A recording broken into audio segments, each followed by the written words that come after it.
بسم اللہ الرحمن الرحیم ما کان محمد ابا احد من رجالکم ولکن رسول اللہ وخاتم النبیین صدق اللہ العظیم وصدق رسولہ النبی الکریم الامین۔ نہایت ہی واجب الاحترام قابل صد احترام میرے ماموں جان اور میرے بھائیوں بزرگوں، بالخصوص میرے والدین گرامی اور میرے معزز ہم چمن ساتھیوں، السلام علیکم ورحمۃ اللہ وبرکاتہ۔ سامعین محترم، آج جس موضوع پر مجھے رب کشائی کرنے کا موقع ملا ہے اس کا عنوان ہے عقیدہ ختم نبوت۔ سامعین محترم، حضور نبی اکرم صلی اللہ علیہ وسلم کی نبوت اور رسالت پر ایمان لانے کے ساتھ ساتھ آپ صلی اللہ علیہ وسلم کے آخری نبی اور رسول ہونے پر ایمان لانا بھی اسلام کی بنیادی عقائد میں سے ہے۔ آپ کی نبوت اور رسالت قیامت تک ہے۔ اللہ تعالیٰ نے انسانوں کی ہدایت و رہنمائی کے لیے سلسلہ انبیاء کا آغاز فرمایا، اور اس سلسلہ نبوت کا آغاز سیدنا حضرت آدم علیہ السلام سے فرمایا، اور اسی سلسلہ نبوت کا اختتام ہمارے آقا و مولا سیدنا محمد مصطفیٰ صلی اللہ علیہ وسلم پر فرمایا۔ آپ ہی خاتم النبیین ہیں، جیسا کہ ارشاد ہوتا ہے ما کان محمد ابا احد من رجالکم ولکن رسول اللہ وخاتم النبیین۔ حضور علیہ السلام تمہارے مردوں میں سے کسی کے باپ نہیں، لیکن اللہ تعالیٰ کے رسول اور خاتم النبیین ہیں۔ اسی طرح اسی آیت سے معلوم ہوتا ہے کہ حضور ہی آخری نبی ہیں، اور آپ کے بعد کسی نبی یا رسول نے نہیں آنا۔ اگر کسی نبی یا رسول نے آنا ہوتا تو اس کا تذکرہ بھی اسی آیت میں دیا جاتا۔ اسی طرح دوسرے مقام پر ارشاد ہوتا ہے کہ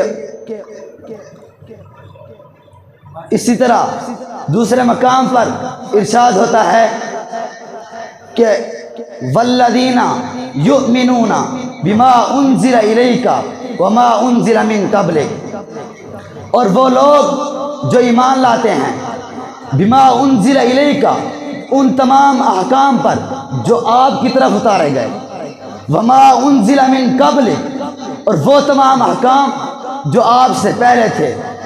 اگر کسی نبی یا رسول نے اگر آنا ہوتا آپ کے بعد اور کسی وحی کتاب میں نازل ہونا ہوتا تو ادھر وما انزل من بعدک کا لفظ جاتا، کیونکہ آپ ہی آخری نبی اور آپ ہی آخری رسول ہیں۔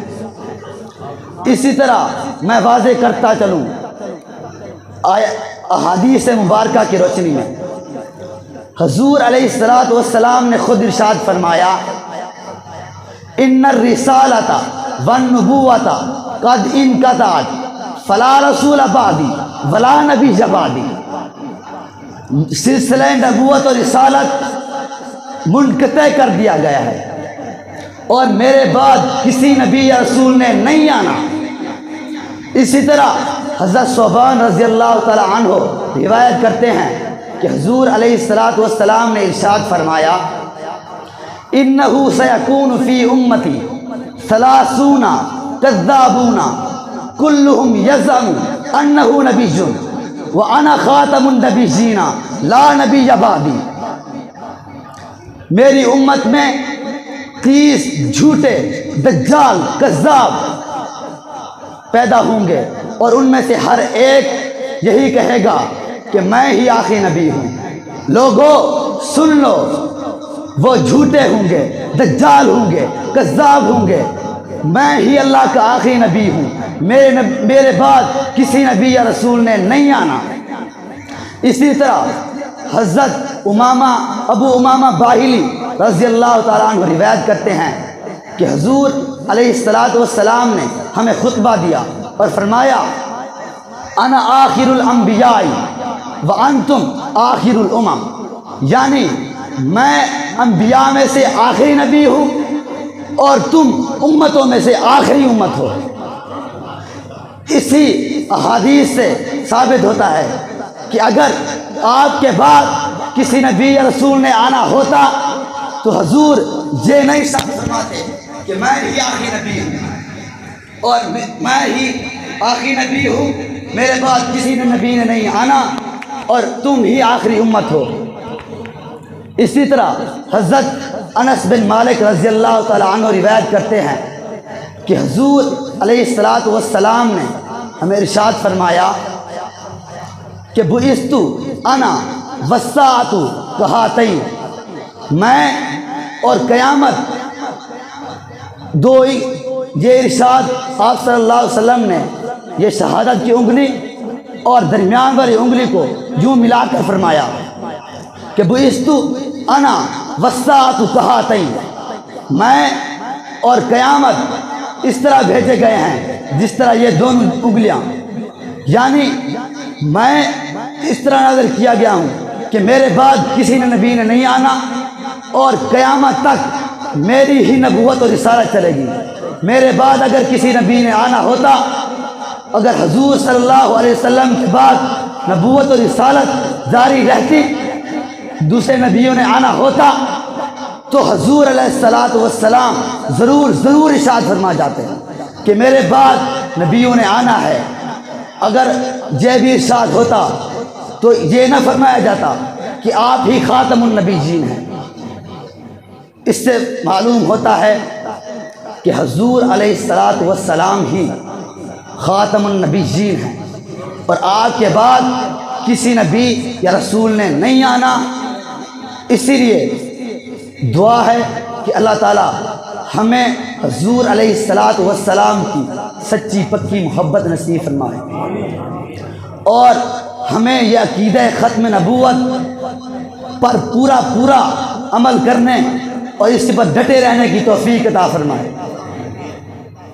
آخر میں دعا گو ہوں تمام معزز سامعین کرام سے کہ اپنی اولادوں کو بھی دین کی طرف راغب کریں۔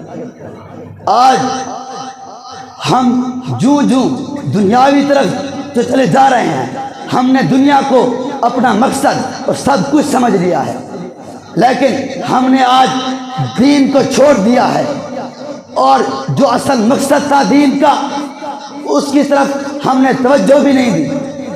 ہم نے اپنے بچوں کو سکول کی تعلیم تو دلوائی ہے، لیکن ہم نے اپنے بچوں کو دین تھوڑا سا بھی نہیں سکھایا کہ وہ حلال و حرام کی تمیز کر سکیں۔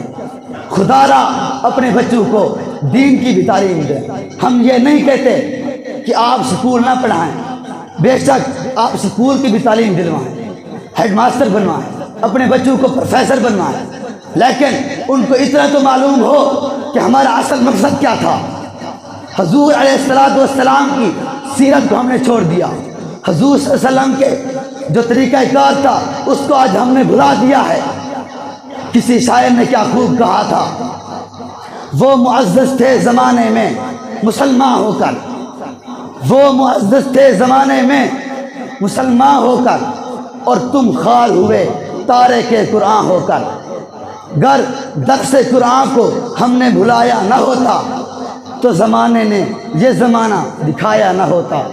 یعنی شاعر یوں عرض کرتا ہے کہ وہ معزز تھے زمانے میں مسلمان ہو کر، انہوں نے دین اسلام لایا، مسلمان ہوئے، وہ زمانے میں معزز ہوئے، ان کو صحابہ کا رتبہ ملا اور ان کی شان و عظمت اتنی ہوئی کہ وہ حضور علیہ السلام کے بعد اگر مرتبہ تھا تو انہی کا ہوا، آج تک ہے۔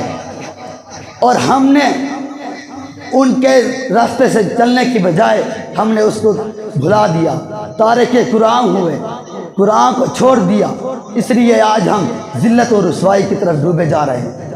آخر میں دعا ہے کہ اللہ تعالیٰ ہمیں عمل کرنے کی توفیق عطا فرمائے اور ہمیں اپنے بچوں کو دین کو تعلیم دینے کے لیے آمادہ فرمائے۔ آمین ثم آمین وما علینا الا البلاغ۔